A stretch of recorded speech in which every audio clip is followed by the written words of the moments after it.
Second questions come from award-winning journalist Chris Hedges. Julian Benda, in The Treason of Intellectuals, argued that it is only when intellectuals are not in the pursuit of practical aims, of material advantages, that they can serve as a conscience and as a corrective.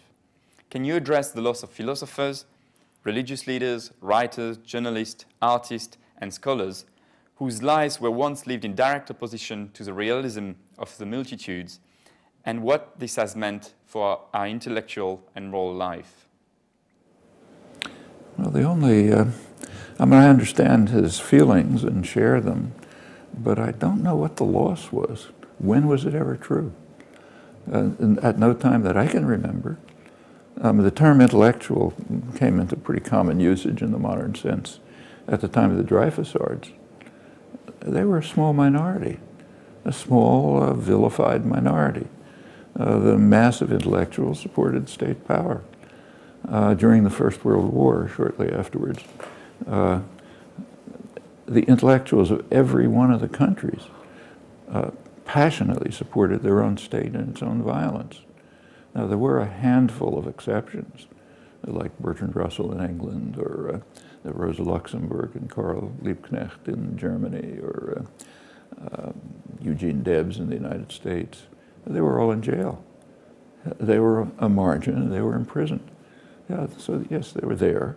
In the John Dewey circle, the liberal intellectuals in the United States, passionately pro-war. There was one member, Randolph Bourne, who didn't go along with it. He wasn't put in jail. The United States is a pretty free country. But he was thrown out of the journals, intellectually exiled and so on. That's the way it's always been. During the, say, 1960s, big activist period, you take a careful look. Intellectuals were very supportive of Martin Luther King and the civil rights movement as long as he was attacking somebody else. As long as the civil rights movement was going after racist sheriffs in Alabama, that was wonderful. Everybody praised it, we talked big high rhetoric and so on. As soon as he turned to class issues, he was marginalized and suppressed. People tend to forget that he was killed when he was taking part in a sanitation worker strike and on his way to Washington to help organize a poor people's movement. Well, that crosses the boundary. That goes after us. That goes after privilege in the North and so on. So the intellectuals disappeared. With regard to the Vietnam War, it was exactly the same thing. There was almost no, among known, there was of course people on the fringes, there were young people and so on. But among well-known intellectuals, practically nothing. At the very end, after the Tet Offensive in 1968, when the business community turned against the war, then you started getting a drifting of people saying, yes, I was always a long-time anti-war activist, no trace of it or whatever. But that's, in fact, you can take this back to the earliest history. Go back to classical Greece. Who drank the hemlock? A guy who was accused of corrupting the youth of Athens with false gods. Take the biblical records.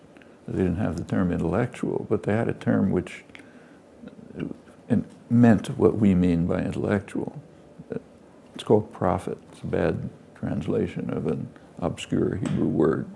Well, there were so-called prophets, intellectuals, who carried out geopolitical critique, condemned the king for bringing about disaster, condemned the king's crimes, called for mercy for widows and orphans and so on, what we would call dissident intellectuals.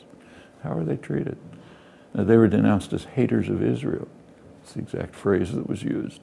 It's the origins of the phrase self-hating Jew in the modern period. They were imprisoned, driven into the desert and so on. There were intellectuals who were praised, the flatterers at the court. Centuries later, they were called false prophets, but not at the time. And that's almost the entire history since. There are few exceptions. In the modern period, The one major exception I know is actually Turkey. It's the only country I know where leading prominent artists, academics, journalists, publishers, very broad range of intellectuals, and not only condemn the crimes of the state, but are involved in constant civil disobedience against them, facing, often enduring, pretty severe punishment. I have to laugh when I come to Europe and hear people complaining about how the Turks aren't civilized enough to join our advanced society. You could learn some lessons from Turkey, but that's pretty unusual. In fact, it's so unusual that it's barely known. You can't bring it up. But aside from the word loss, I think Chris Hedges' comments are accurate, but I just can't perceive any loss. I think it's about the same as it's always been. And in fact, the way dissident intellectuals are treated, of course, does vary. So in the United States, let's say, maybe they're vilified or something. In the old Soviet Union, say in Czechoslovakia in the 1960s and 70s, they could be imprisoned, like Havel was in prison. If you were in American domains at that time, like El Salvador, you get your brains blown out by an elite battalion trained in the U.S. Special Warfare School. So yes, people are treated differently, depending on the country.